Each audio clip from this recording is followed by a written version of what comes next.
नमस्कार। आप सभी का स्वागत है किस्से और कहानियों में टेल्स फ्रॉम द हार्ट। आज हम श्री सत्यनारायण भगवान की व्रत कथा कहेंगे। चलिए शुरू करते हैं। पहला अध्याय। एक समय की बात है, नैमिषारण्य तीर्थ में सौनकादि 28,000 ऋषियों ने श्री सूत जी से पूछा, हे प्रभु, इस कलयुग में वेद विद्या रहित मनुष्यों को प्रभु भक्ति किस प्रकार मिल सकती है तथा उनका उद्धार कैसे होगा? हे मुनि श्रेष्ठ, कोई ऐसा तप बताइए जिससे थोड़े समय से ही पुण्य मिले और मनवांछित फल भी मिल जाए। इस प्रकार की कथा सुनने की हम लोग इच्छा रखते हैं। सभी शास्त्रों के ज्ञाता सूत जी बोले, हे वैष्णवों, मैं पूज्य आप सभी की ने प्राणियों के हित के बारे में पूछी है, इसलिए मैं एक ऐसे श्रेष्ठ व्रत के बारे में आप लोगों को जरूर बताऊंगा जिसके बारे में नारद जी ने लक्ष्मी नारायण जी से पूछा था और लक्ष्मीपति श्री हरि ने नारद जी से कहा था। अब आप भी इसे सुनिए। एक समय की बात है, नारद जी दूसरों के हित की इच्छा के लिए अनेकों लोकों में घूमते हुए मृत्यु लोक में जा पहुंचे। यहाँ उन्होंने अनेक योनियों में जन्मे सभी मनुष्यों को अपने कर्मों के अनुसार पीड़ा झेलते हुए देखा।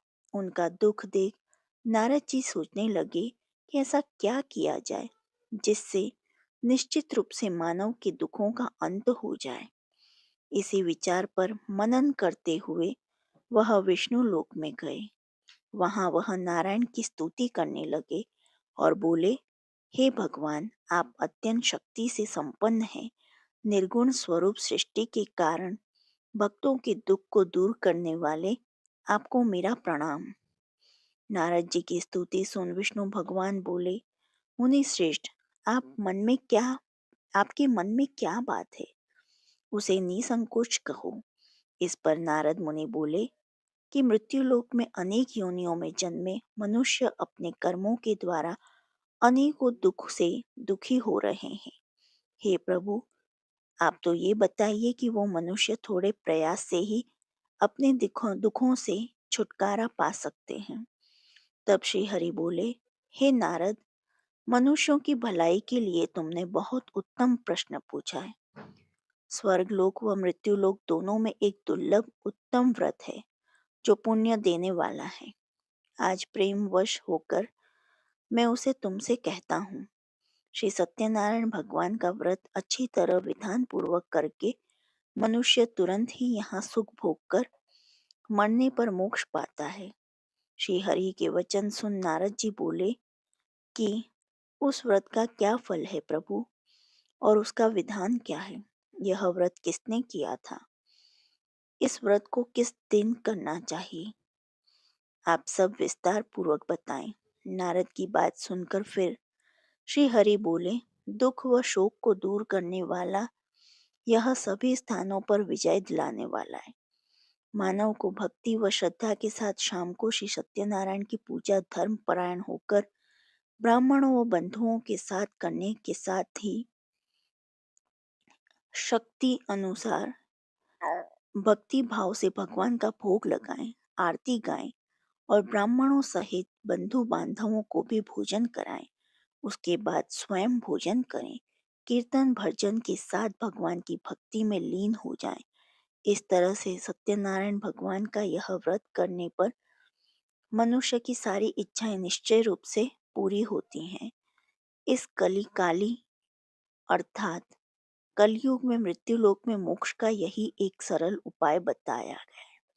श्रीमन नारायण नारायण नारायण भज मन नारायण नारायण नारायण। श्री सत्यनारायण भगवान की जय। सत्यनारायण व्रत कथा का प्रथम अध्याय संपूर्ण। दूसरा अध्याय। श्री सूत जी बोले, हे द्विजो, अब मैं पुनः पूर्व काल में जिसने इस सत्यनारायण व्रत को किया था उसे भली भांति विस्तार पूर्वक कहूंगा। रमणीय काशी नामक नगर में कोई अत्यंत निर्धन ब्राह्मण रहता था। भूख और प्यास से व्याकुल होकर वह प्रतिदिन पृथ्वी पर भटकता रहता था। ब्राह्मण प्रिय भगवान ने उस दुखी ब्राह्मण को देखकर वृद्ध ब्राह्मण का रूप धारण करके उस द्विज से आदरपूर्वक पूछा, हे विप्र, प्रतिदिन अत्यंत दुखी होकर तुम किस लिए पृथ्वी पर भ्रमण करते रहते हो? हे द्विज श्रेष्ठ, यह सब बतलाओ, मैं सुनना चाहता हूँ। ब्राह्मण बोला, प्रभु, मैं अत्यंत दरिद्र ब्राह्मण हूँ और भिक्षा के लिए ही पृथ्वी पर घुमा करता हूँ। यदि मेरी इस दरिद्रता का कोई दूर करने का कोई उपाय हो तो मुझे बताइए। वृद्ध ब्राह्मण बोला, हे ब्राह्मण देव, सत्यनारायण भगवान विष्णु अभिष्ट फल को देने वाले हैं। हे विप्र, तुम उनका उत्तम व्रत करो, जिसे करने से मनुष्य सभी दुखों से मुक्त हो जाता है। व्रत के विधान को भी ब्राह्मण से यत्न पूर्वक कहकर वृद्ध ब्राह्मण रूपी रूपधारी भगवान विष्णु वहीं पर अंतर्धान हो गए। वृद्ध ब्राह्मण ने जैसा कहा है, उस व्रत को अच्छी प्रकार से वैसे ही करूंगा। यह सोचते हुए उस ब्राह्मण को रात में नींद नहीं आई। अगले दिन प्रातःकाल उठकर सत्यनारायण का व्रत करूंगा, ऐसा संकल्प करके वह ब्राह्मण भिक्षा के लिए चल पड़ा। उस दिन ब्राह्मण को भिक्षा में बहुत सा धन प्राप्त हुआ। उसी धन से उसने बंधु बांधवों के साथ भगवान सत्यनारायण का व्रत किया। इस व्रत के प्रभाव से वह श्रेष्ठ ब्राह्मण सभी दुखों से मुक्त होकर समस्त संपत्तियों से संपन्न हो गया। उस दिन से लेकर प्रत्येक महीने उसने यह व्रत किया। इस प्रकार भगवान सत्यनारायण के इस व्रत को करके वह श्रेष्ठ ब्राह्मण सभी पापों से मुक्त हो गया और उसने दुर्लभ मोक्ष पद को प्राप्त किया। हे विप्र, पृथ्वी पर जब भी कोई मनुष्य श्री सत्यनारायण का व्रत करेगा, उसी समय उसके समस्त दुख नष्ट हो जाएंगे। हे ब्राह्मणों, इस प्रकार भगवान नारायण ने महात्मा नारद जी से जो कुछ कहा, मैंने वह सब आप लोगों से कह दिया। आगे अब और क्या कहूँ, इसे सुने। इस पृथ्वी पर उस ब्राह्मण से सुने हुए इस व्रत को किसने किया, हम सब वह सब सुनना चाहते हैं। उस व्रत पर हमारी श्रद्धा हो रही है। श्री सूत जी बोले, मुनियों, पृथ्वी पर जिसने यह व्रत किया उसे आप लोग सुने। एक बार वह द्विजश्रेष्ठ अपनी धन संपत्ति के अनुसार बंधु बांधवों तथा परिवारजनों के साथ व्रत करने के लिए उद्यत हुआ। इसी बीच एक लकड़हारा वहां आया और लकड़ी बाहर रखकर उस ब्राह्मण के घर गया। प्यास से व्याकुल वह उस ब्राह्मण को व्रत करता हुआ देख प्रणाम करके उससे बोला, प्रभु, आप यह क्या कर रहे हैं? इसके करने से किस फल की प्राप्ति होती है? विस्तार पूर्वक मुझसे कहिए। विप्र ने कहा, यह सत्यनारायण का व्रत है जो सभी मनोरथों को प्रदान करने वाला है। उसी के प्रभाव से मुझे यह सब महान धन धान्य आदि प्राप्त हुआ है। जल पीकर तथा प्रसाद ग्रहण करके वह नगर चला गया। सत्यनारायण के लिए मन से ऐसा सोचने लगा, आज लकड़ी लकड़ी बेचने से जो धन प्राप्त होगा उसी धन से भगवान सत्यनारायण का श्रेष्ठ व्रत करूंगा। इस प्रकार मन से चिंतन करता हुआ लकड़ी को मस्तक पर रखकर उस सुंदर नगर में गया जहाँ धन संपन्न लोग रहते थे। उस दिन उसने लकड़ी का दुगुना मूल्य प्राप्त किया। इसके बाद प्रसन्न हृदय होकर वह पके हुए केले का फल, शर्करा, घी और गेहूं का चूर्ण सवाया मात्रा में लेकर अपने घर आया। तत्पश्चात अपने बांधवों को बुलाकर विधि विधान से भगवान शिव सत्यनारायण का व्रत किया। उस व्रत के प्रभाव से वह धन पुत्र से संपन्न हो गया और इस लोक में अनेक सुखों का उपभोग कर अंत में सत्यपुर अर्थात वैकुंठ लोक चला गया। श्रीमन नारायण नारायण हरि हरि, भजमन नारायण नारायण हरि हरि। श्री सत्यनारायण भगवान की जय। सत्यनारायण व्रत का द्वितीय अध्याय संपूर्ण। तीसरा अध्याय। सूत जी बोले, हे श्रेष्ठ मुनियों, अब आगे की कथा कहता हूँ। पहले के समय में उल्कामुख नाम का एक बुद्धिमान राजा था। वह सत्यवक्ता और जितेंद्रिय था।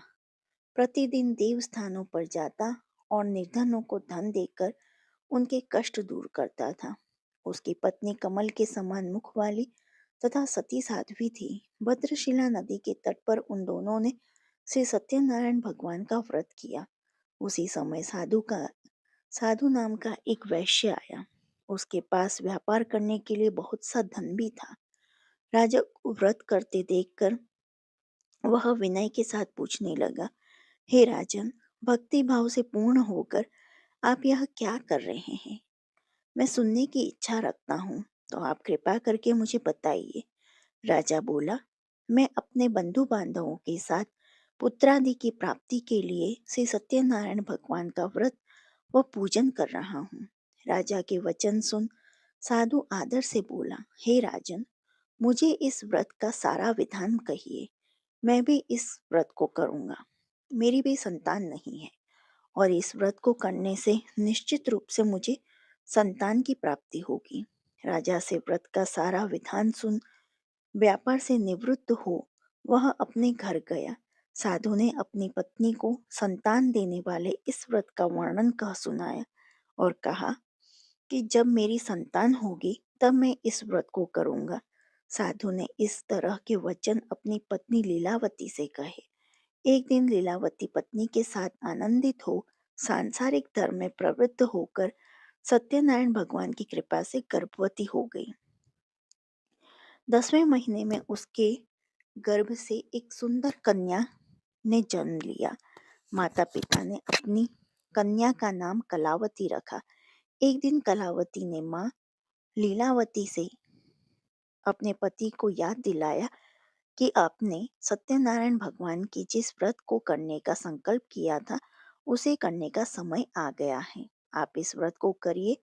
साधु बोला कि हे प्रिय, इस व्रत को मैं उसके विवाह पर करूंगा। इस प्रकार अपनी पत्नी को आश्वासन देकर वह नगर को चला गया। साधु ने एक बार नगर में अपनी कन्या को सखियों के साथ देखा तो उसे लगा कि उसकी कन्या अब विवाह योग्य हो गई है और उसने कन्या के योग्य वर ढूंढने का शुरू किया। एक दिन साधु की बात को ध्यान में रखते हुए एक नगर में पहुंचा और वहां देखभाल कर लड़की के सुयोग्य वाणिक पुत्र को ले आया। सुयोग्य लड़के को देख साधु ने बंधु बांधवों को बुलाकर अपनी पुत्री का विवाह कर दिया। लेकिन दुर्भाग्य की बात यह है कि साधु ने अभी भी श्री सत्यनारायण भगवान का व्रत नहीं किया। इस पर श्री भगवान क्रोधित हो गए और श्राप दिया। अपने कार्य में कुशल साधु बनिया जमाई को लेकर समुद्र के पास स्थित होकर रत्नासारपुर नगर में गया। वहां जाकर दामाद ससुर दोनों मिलकर चंद्रकेतु राजा के नगर में व्यापार करने लगे। एक दिन भगवान सत्यनारायण की माया से एक चोर राजा का धन चुराकर भाग रहा था। उसने राजा के सिपाहियों को अपना पीछा करते देख चुराया हुआ धन वहां रख दिया जहां साधु अपने जमाई के साथ ठहरा हुआ था। राजा के सिपाहियों ने साधु वेश्य के पास राजा का धन पड़ा देखा तो वह ससुर जमाई दोनों को बांधकर प्रसन्नता से राजा के पास चले गए और कहा कि उन दोनों चोरों को हम पकड़ लाए हैं। आप आगे की कार्यवाही की आज्ञा दें। राजा की आज्ञा से उन दोनों को कठिन कारावास में डाल दिया गया। उनका सारा धन भी उनसे छीन लिया गया। श्री सत्यनारायण भगवान से श्राप से साधु की पत्नी भी बहुत दुखी हुई। घर में जो धन रखा था उसे चोर चुरा ले गए। शारीरिक तथा मानसिक पीड़ा व भूख प्यास से अति दुखी हो अन्न की चिंता में कलावती के ब्राह्मण के घर गई। वहां उसने सत्यनारायण भगवान का व्रत होते देखा। फिर कथा भी सुनी। वह प्रसाद ग्रहण कर वह रात में कलावती रात को घर वापस आई। माता की ने कलावती से पूछा, हे पुत्री, अब तक तुम कहाँ थी? तेरे मन में क्या है? कलावती ने अपनी माता से कहा, हे माता, मैंने एक ब्राह्मण के घर श्री सत्यनारायण भगवान का व्रत देखा है। कन्या के वचन सुन लीलावती भगवान के पूजन की तैयारी करने लगी। लीलावती ने परिवार व बंधुओं सहित सत्यनारायण भगवान का पूजन किया और उनसे वर मांगा कि मेरे पति तथा जमाई शीघ्र घर आ जाएं। साथ ही यह प्रार्थना भी की कि हम सबका अपराध क्षमा करें। श्री सत्यनारायण भगवान इस व्रत से संतुष्ट हो गए और राजा चंद्रकेतु को अपने दर्शन देकर कहा, हे राजन, तुम उन दोनों वैश्यों को छोड़ दो और तुमने उनका जो धन लिया है उसे भी वापस लौटा दो। अगर ऐसा नहीं किया तो मैं तुम्हारा धन, राज्य व संतान सभी को नष्ट कर दूंगा। राजा को यह सब कहकर वह अंतर ध्यान हो गए। प्रातःकाल सभा में राजा ने अपना सपना सुनाया, फिर बोले कि उन दोनों को कैद से मुक्त कर सभा में लाओ। दोनों ने आते ही राजा को प्रणाम किया। राजा बोला, महानुभावों, भाग्यवश ऐसा कठिन दुख तुम्हें प्राप्त हुआ है, लेकिन अब तुम्हें कोई भय नहीं है। ऐसा कहकर राजा ने उन दोनों को नए वस्त्राभूषण भी पहनाए। जितना धन उनको दिया था उससे दुगुना कर वापस कर दिया। दोनों वैश्य अपने घर को चल दिए। श्रीमन्नारायण नारायण हरि हरि, श्रीमन्नारायण नारायण हरि हरि। श्री सत्यनारायण भगवान की जय। श्री सत्यनारायण भगवान व्रत का तृतीय अध्याय संपूर्ण। चौथा अध्याय। श्री सूत जी बोले, साधु बन्या मंगलाचरण कर और ब्राह्मणों को धन देकर अपने नगर के लिए चल पड़ा। साधु के कुछ दूर जाने पर भगवान सत्यनारायण की उसकी सत्यता की परीक्षा के विषय में जिज्ञासा हुई।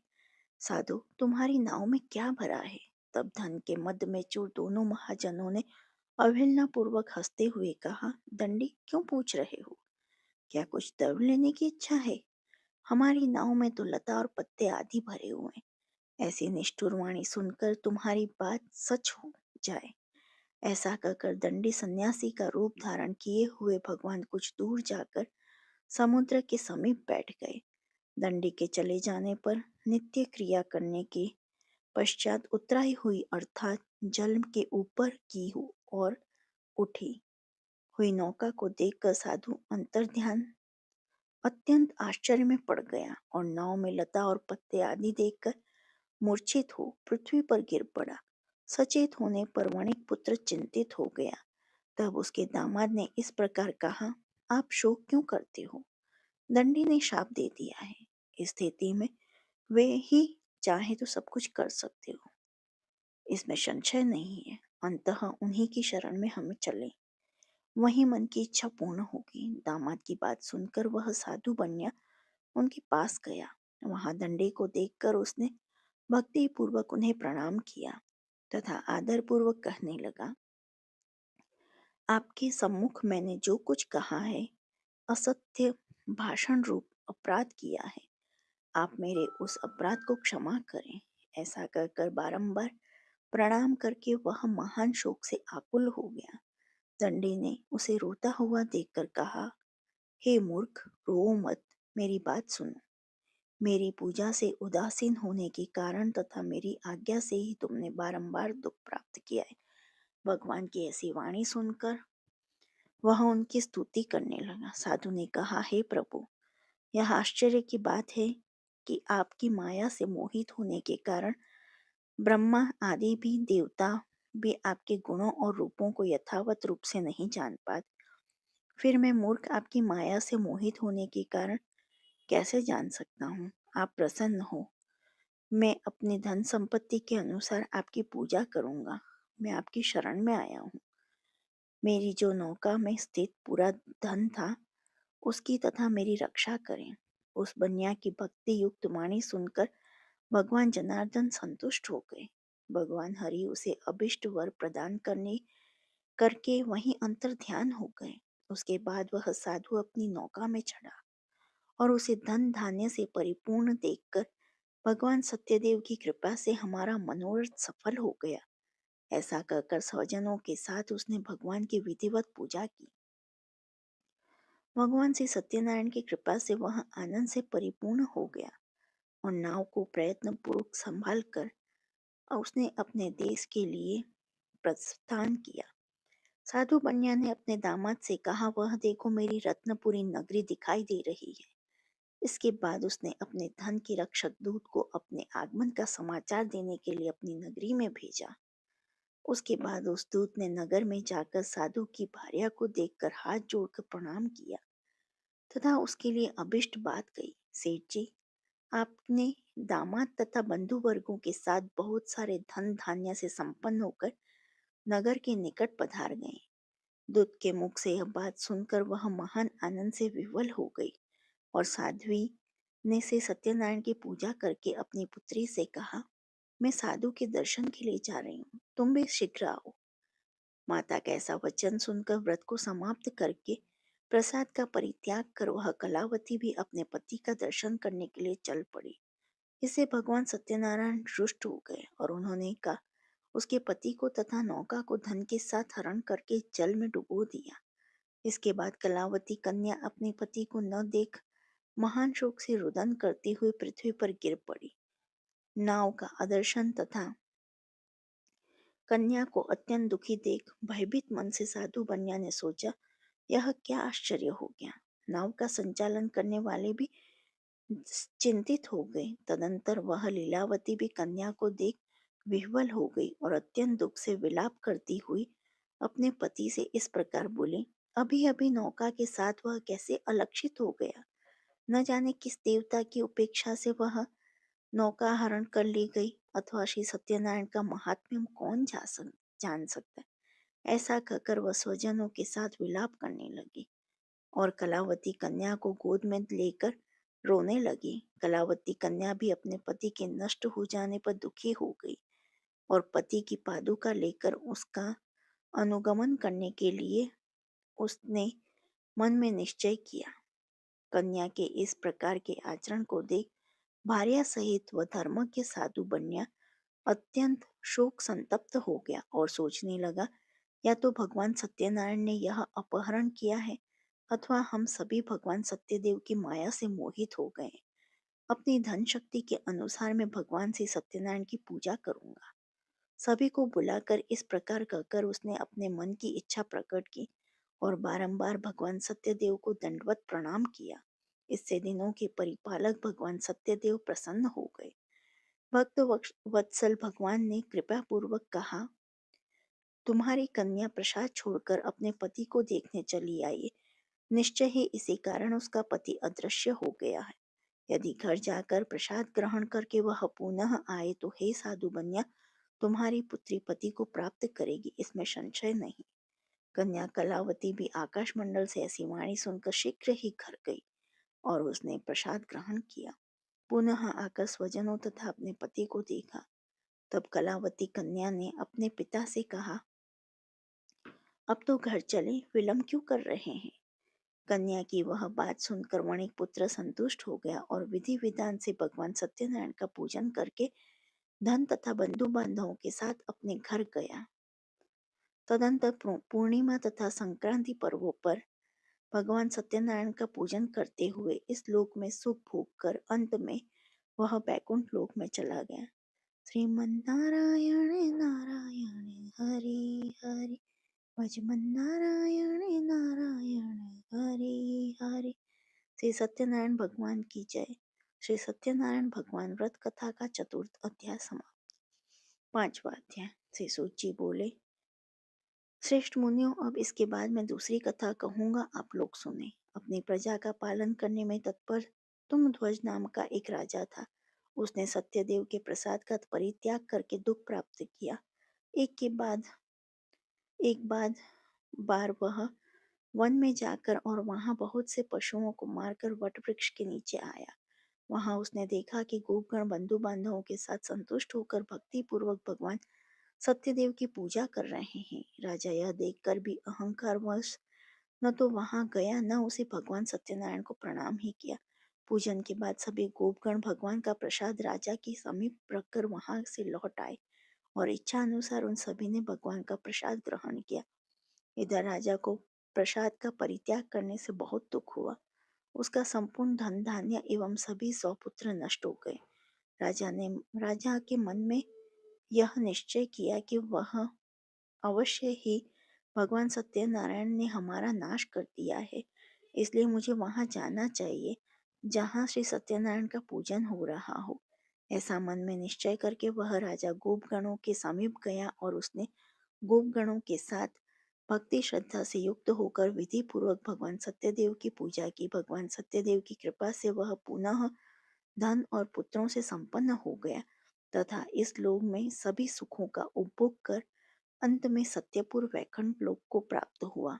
श्री सुखजीत कहते हैं, जो व्यक्ति इस परम दुर्लभ श्री सत्यनारायण के व्रत को करता है और पुण्यमयी तथा फल प्रदायिनी भगवान की कथा को भक्ति युक्त होकर सुनता है, उसे भगवान सत्यनारायण की कृपा से धन धान्य आदि की प्राप्ति होती है। दरिद्र धनवान हो जाता है, बंधन में पड़ा बंधन से मुक्त हो जाता है, डरा हुआ व्यक्ति भय मुक्त हो जाता है। यह सत्य बात है, इसमें संशय नहीं।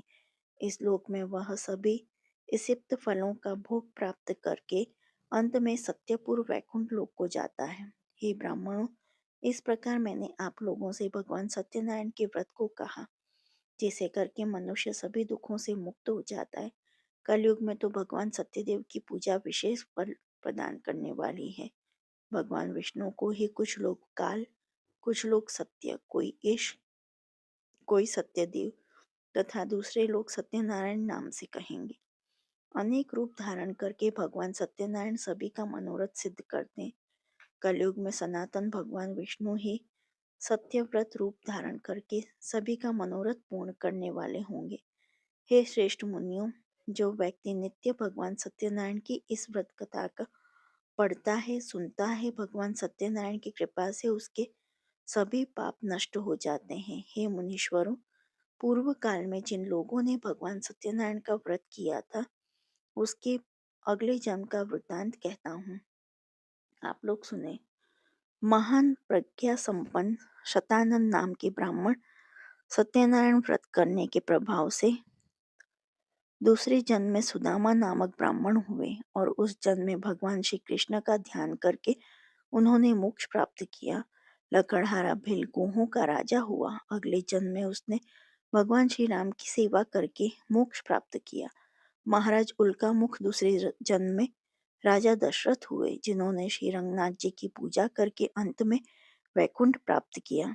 इसी प्रकार धार्मिक और सत्यव्रती साधु पिछले जन्म में सत्यव्रत के प्रभाव से दूसरे जन्म के मोरध्वज नामक राजा हुए। उसने आर्य से चीर कर अपने पुत्र की आदिदेव भगवान विष्णु को अर्पित कर मोक्ष प्राप्त किया। महाराज तुंगध्वज जन्म जन्मांतर में स्वयंभू मनु हुए और भगवत संबंधी संपूर्ण कार्यों का अनुष्ठान करके वैकुंठ लोक को प्राप्त हुए। जो गोपगण थे, वे सब जन्मांतर में ब्रजमंडल में निवास करने वाले गोप हुए। सभी राक्षसों का संहार करके उन्होंने भी भगवान का शाश्वत धाम गोलोक प्राप्त किया। इस प्रकार से स्कंद पुराण के अंतर्गत रेवा खंड में से सत्यनारायण व्रत कथा का यह 5वां अध्याय पूर्ण हुआ। श्रीमन्नारायण नारायण हरि हरि, श्रीमन्नारायण नारायण हरि हरि। श्री सत्यनारायण भगवान की आरती।